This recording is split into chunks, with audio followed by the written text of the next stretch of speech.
So, hi, I'm Bailey, as I said before. That's Jenna. We both graduated here in 2019. So, not just randomly, because I know. So we were both Therapeutic, Horsemanship, and Equine Facility Management majors with minors in entrepreneurship. After graduation, I went on to do my mentor teaching hours at Fieldstone Farm, which is a therapeutic riding center about 45 minutes from here. And then after that, I got my certification last August to be a PATH certified therapeutic riding instructor, and now I teach a few nights a week at Fieldstone, and I also work at a day program for adults with disabilities. I work at a center down in Columbus. It's called Therapeutic. I'm their on-site manager, thanks to our facilities management major.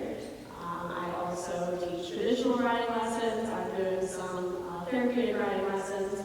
My certification is actually being reviewed. I was able to actually send in a video thanks to COVID, so I'm currently awaiting my results. A little nerve-wracking, but that's okay.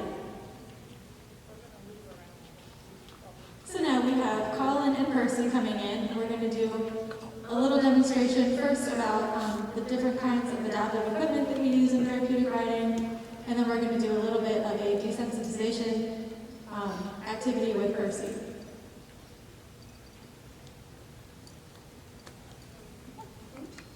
And we have our lovely student helpers here with us, leading Mr. Colin, who's giving you a nice little show, is Maddie and Mara. You guys want to wave? And then with Percy, we have Mackenzie, right? And Jess. So starting with Colin here with the adaptive equipment, first we'll start with the rainbow reins. They actually have an extender piece on them. As you can see, Colin has a very long neck. And with these short reins, it would be very difficult for both the horse and the riders. With riders, typically here being little kiddos, their arms would be super stretched out. They can't sit up tall and use their core muscles. They can't hold themselves the way that they should be when they're riding. So the extenders are good for them so that they're not stretching those arms out too far.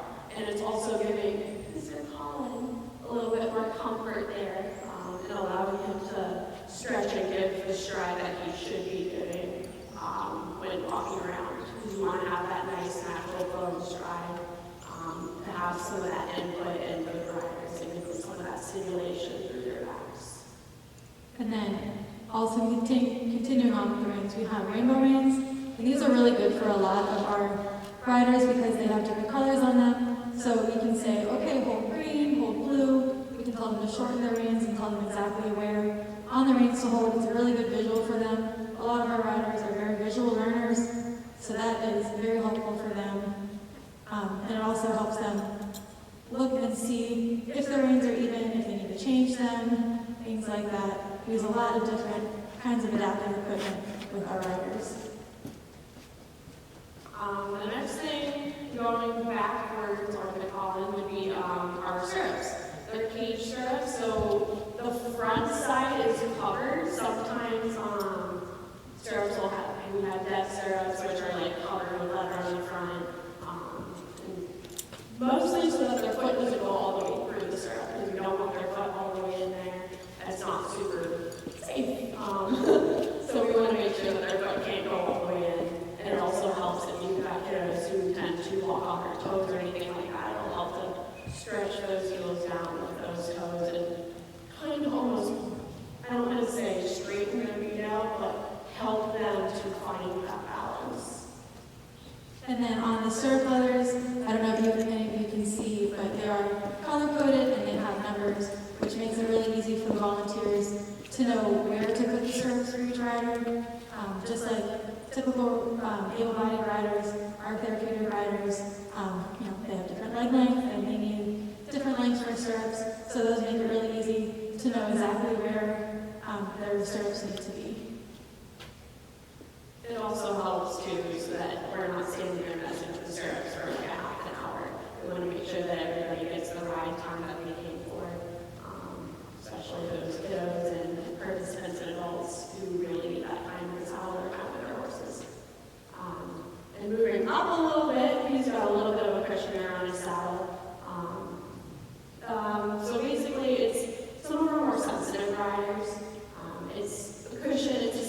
them. So if they've got, like, what? Yeah, muscle tightness, that's a good one. Because I can't call my first one.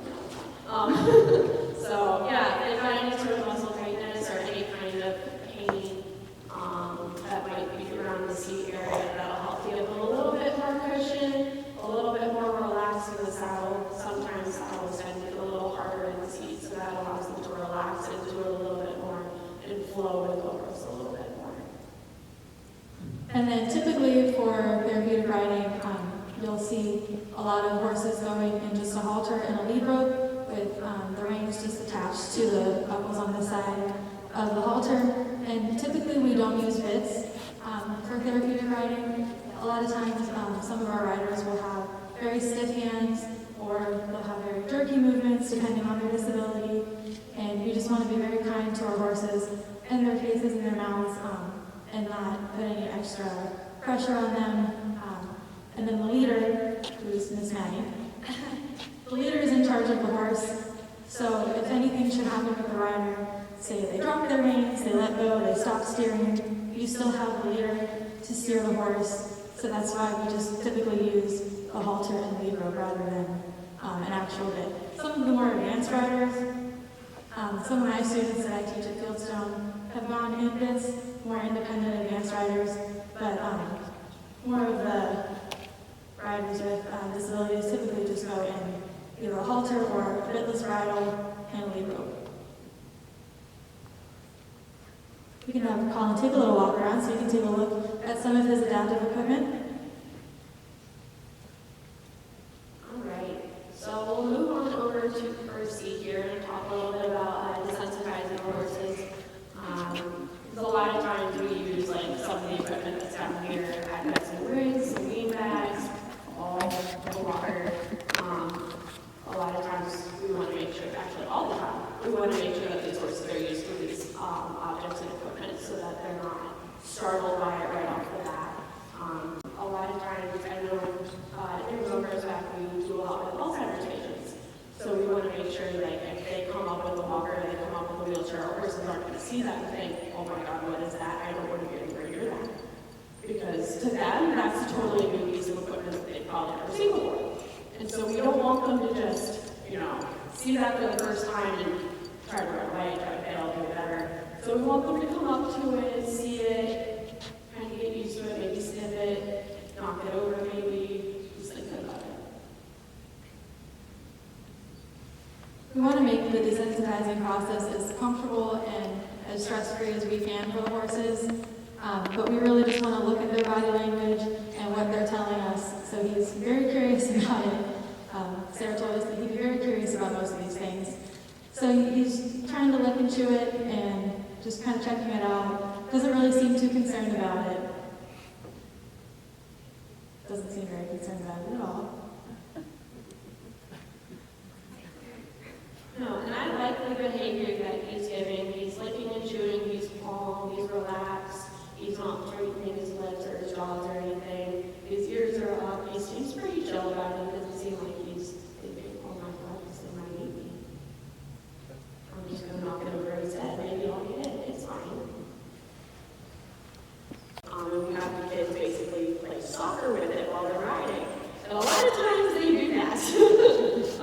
They like to mess with it, they like to sniff it, we like to bounce it around, kick it around, and lightly, full on kicking it at them, just kind of bounce it around, let them see it, let them smell it, let them hear it. Hearing it is a really big key to that. Hello.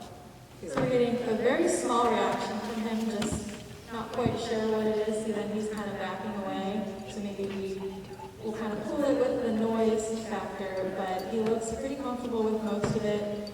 You saw before he was trying to roll it, so he's a little bit comfortable there. But then as soon as they start to show any signs of discomfort or not very sure, we want to kind of back away, take a break for a minute, and then maybe try something else, maybe a bean bag or something, and then maybe come back to the yoga ball afterwards and see if we can get him a little bit more comfortable with the sound. Or he'll just want to eat it.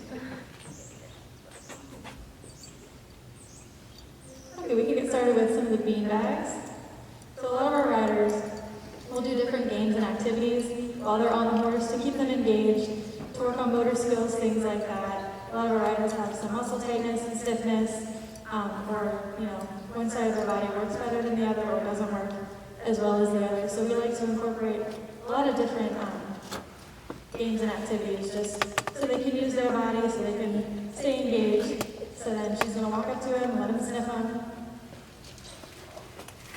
rustle him around a little bit so he can hear that they make some noise. So he turned away, so he wasn't quite sure about that. So then she can start going in and maybe just touching him on the neck with it, seeing if he reacts at all. Starts to walk away, so he's not too fond of that, but not really very concerned about his reaction. He still looks a little bit curious. And a lot of times with the beanbags too, we'll work on their cross body, so we'll have them kind of toss it to the side, whether it's like a beanbag toss. We've got like a tree, back a tree, so it has a hole in it to throw them through. So making sure that we're throwing them, like tossing them to the ground, or kind of tossing them in front of them, or to the sides of them, to make sure that they are aware that that might be something that happens. And so when one of the participants does end up tossing a beanbag off the side of their horse doesn't immediately think, oh wait, what is this and why is this happening? So that's the biggest part of wanting to do the desensitization, is just to allow them to really get a feel for what it would be in a lesson format. And then it also gives the instructors a good idea of how the horses will react and what kind of things they'll be able to use them for in lessons. I know at Fieldstone we have a list for every horse. It's called Horse Perks, and it basically just says, who's good with what. So it would say, Percy good with the walker, or Colin not good with the walker, so that the instructor knows what they can and can't use in their lessons with that horse. Alrighty, so if you want to kind of toss someone in front of him there, so he's not super interested.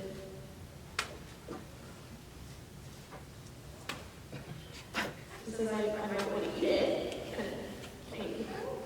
And we want the horse to be able to go up to the things that we're using and feel comfortable with them and eat them if he wants to. So that's a good sign. He initiated some contact with them. Maybe wants to walk around a little bit.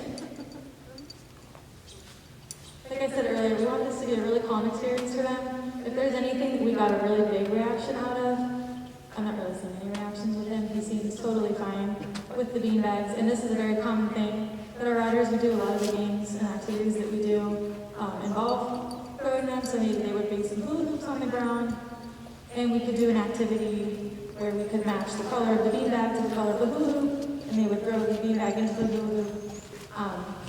So lots of different things that would require them to toss the beanbags off. And I would say that he would be perfectly fine with that. He's listening, making sure that he knows where they are, but again, not very concerned about it. I'd say he would be very good with beanbags. And then we could try to start maybe tossing them over his back to mimic a rider, maybe coming across with the right hand, tossing the beanbag off with the left hand, see if we get any kind of reactions there.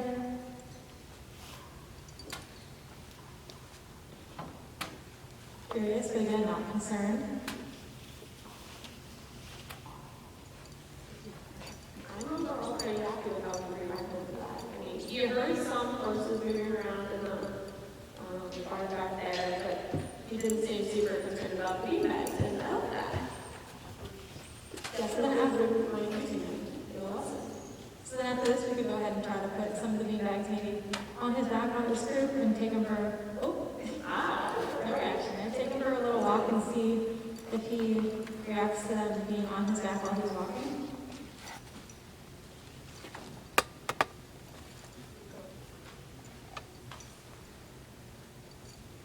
Maybe if he's walking and one falls off, we want to see if he gives any kind of reaction.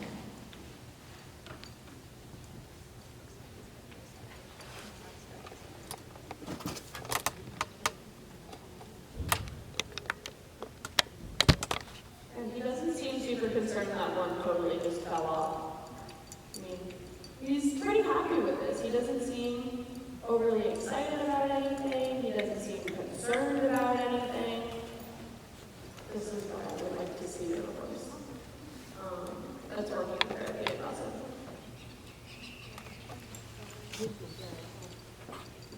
So he wants to make his way back.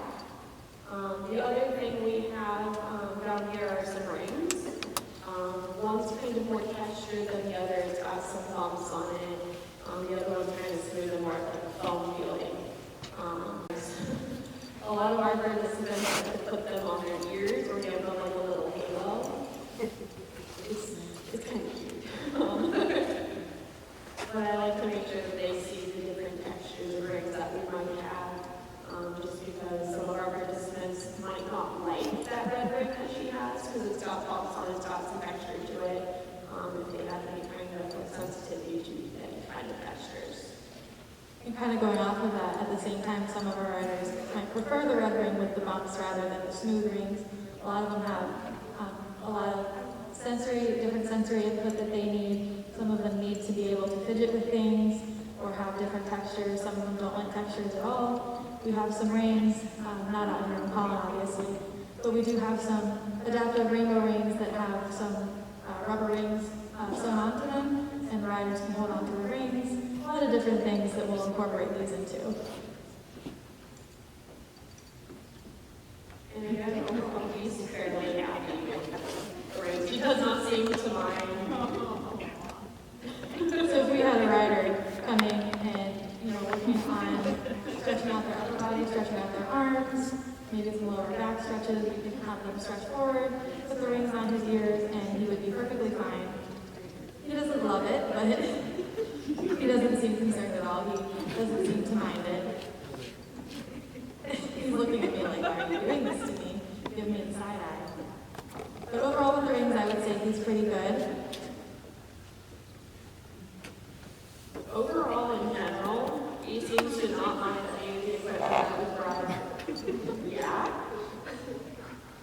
Yeah, overall, he doesn't seem to care much about any of the equipment. He was a little nervous about the yoga ball maybe, but I don't feel like that is enough to say, okay, he can't work in a therapeutic riding program.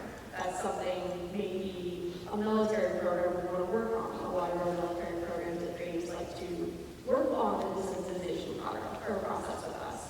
So that could be something maybe a group would want to do.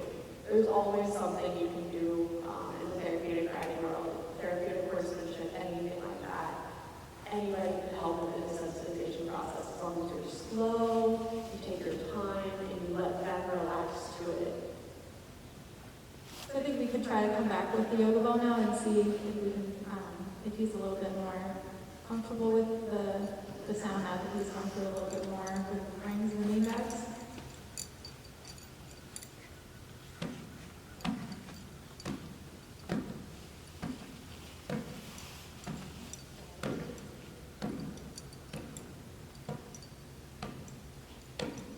So he's turning his head and his ears to listen to where the ball is.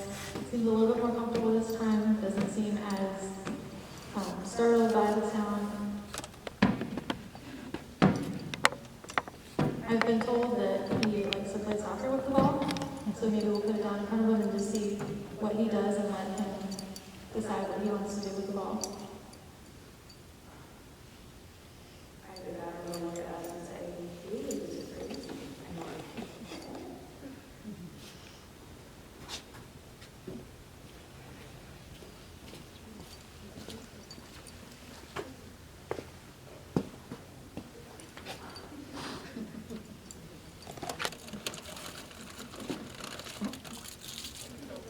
I don't know, he seems super interested in you guys. I don't know.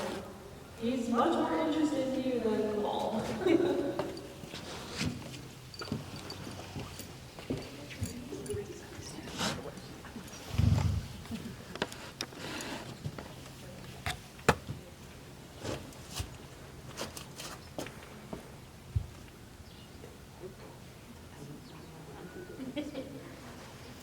And sometimes they don't. And that's okay. But overall, I would say that he's pretty good with all of these different tools and activities. I would say that any kind of activity that we would have our riders do with him, he would be perfectly fine with. But if there were anything else that we would want to use, if we were going to use pool noodles or hula hoops, I would definitely try those out with him to see his reaction, especially the hula hoops that have, oh, he wants to grab the locker again. I think the locker is probably his favorite.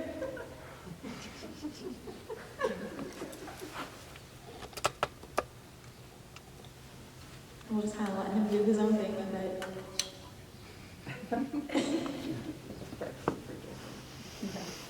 Alrighty, so you guys saw kind of some of the things